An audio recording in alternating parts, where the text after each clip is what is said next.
Hello everyone, welcome to another PS Book Reviews. Today I'm going to talk about a book by Ursula K. Le Guin, which I just finished reading.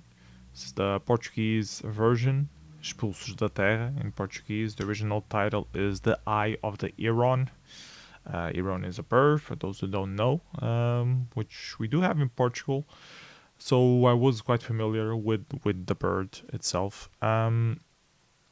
It's interesting because it has the connection with Portugal throughout the thing. There is a saying of going to Lisbon, and very early on in the book, and you are left wondering if this was part of the translation or if it was actually in the original book.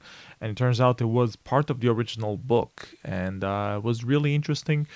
I don't want to spoil the story, so I'm gonna just give you a brief overview of what this book is about. It's mostly about colonizing a new world, um, and politics, and the discovery of yourself or of the way that you see the world, the way that you see politics,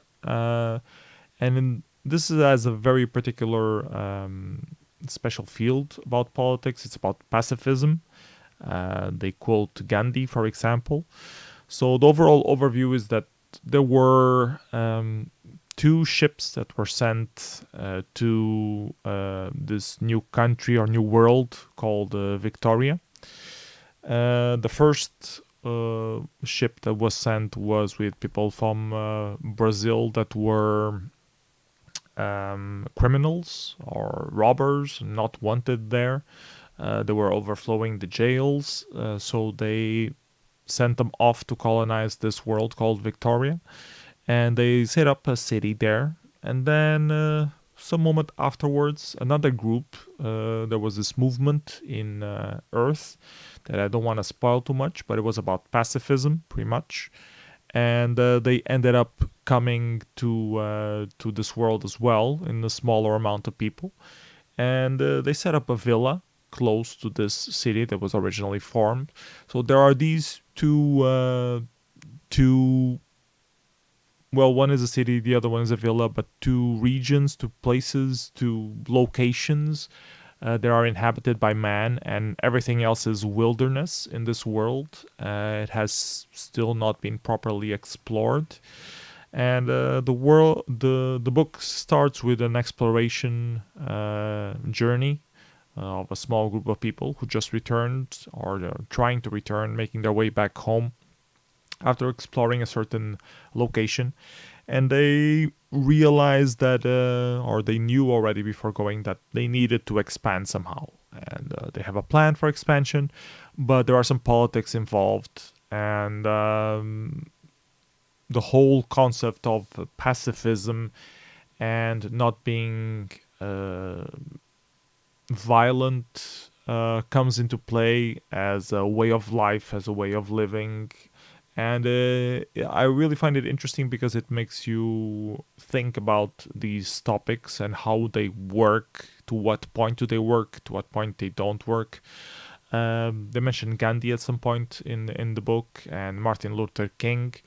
And there are also some connections with some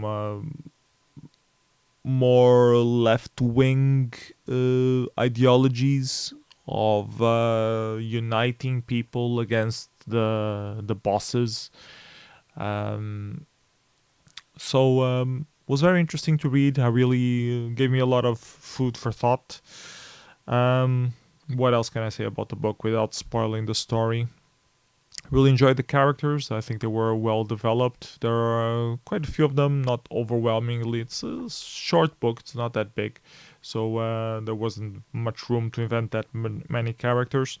But there are quite a few good ones that are well placed, and they don't feel like they made up characters just to do a certain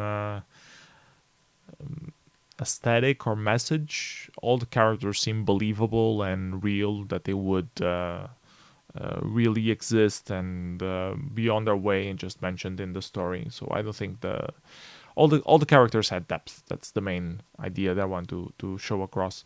One of the things that I didn't find very believable was the way that they managed to already live in the city of them. They felt like it was a very advanced city already technologically, and it doesn't make much sense how they managed to do it all. I think it was in 100 years that they've been there, or maybe 150, something like that. Doesn't make sense how they managed to evolve or colonize this huge city without having the good skills to keep themselves well fed and that kind of stuff, because it's really hard to colonize a new world. You have to plan for a lot of things. I played a lot of simulators of this kind of thing, with civilization, colonization, more recently surviving Mars. And there are a lot of things that can go wrong, not just because the programmers of the video game decided to make it, but things that you don't think about, but that makes sense. Like when you are building a house, there are a lot of skills that you need to have to build. Carpentry, masonry, being able to use bronze, metal, those kind of things. So all these professions need to have a place to exist, and you need housing for them to exist. So you need to come already prepared in some way to be able to erect this community that self-sustains itself and deal with all the political differences and different ideologies and that kind of stuff. And it can be really hard to do that. If it's hard to do in a game, I can only imagine what it's like doing in the real world when you are exploring a new place and establishing yourself in a certain location, and how to build that without it corrupting the original idea that you had for the place. And nowadays we live in an Earth that's pretty much already very well explored. Maybe underneath the sea is not properly explored, which would be a challenge to colonize properly if you ever get the technology and the need to go there, which you're sort of starting to have that need. We are already overpopulating Earth as it is. But anyways, I'm digressing. I like the book overall. I checked it out because it was just lying around in this pile of books here that I have to put up on the shelf. Christina took them out, and I usually tell her to just leave them here, and I put them back in the shelf in the correct place whenever I find the time to do so.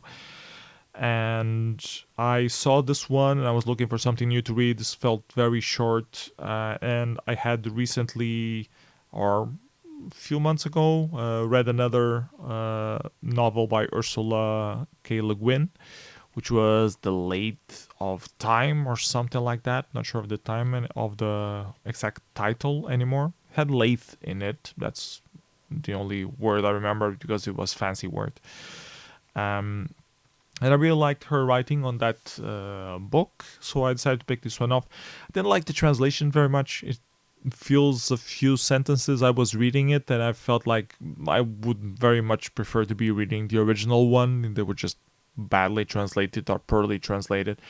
This book came out in 78, so this book is older than I am. Not this edition in particular, although it might be. Let me check when this one was printed exactly. Copyright 1978. Let me see. Is there a print date? No, it only says copyright 1978. It's published by Livros do Brasil, which I don't think exists anymore nowadays. And they had this old collection called Coleção Argonauta, which was a series of books, mostly science fiction, which was pretty awesome to see, like science fiction being distributed in Portugal in the 70s or 80s in this case, probably, maybe even 90s, 80s and 90s for sure. Really wish they had the year that this was printed here, but it only has copyright for the original text. So yeah. So yeah, I didn't like the translation completely, so I recommend you read this in English if you can, if you're okay with the English language. But it wasn't a bad read. It's not like you saw something that was completely wrong. There were a few that were a bit doubtful. I would have translated them differently, but overall it was pretty decent, and you could understand what the author was trying to put across. Still, I think I really like this Ursula Le Guin, and I'm more curious to read the Earthsea series of hers. I heard a lot about it, and I think it's gonna be my cup of tea. So I'm probably gonna try to get those books at some point in time. But I think that's it for this video. Thank you guys for watching. Let me know what you think on the comments below. If you liked the book review, if you didn't like it, if you already knew the book, other recommendations of similar stuff from either Ursula or similar topics. Yeah, let me know what you guys think. And see you next time. Bye bye, everyone. Take care.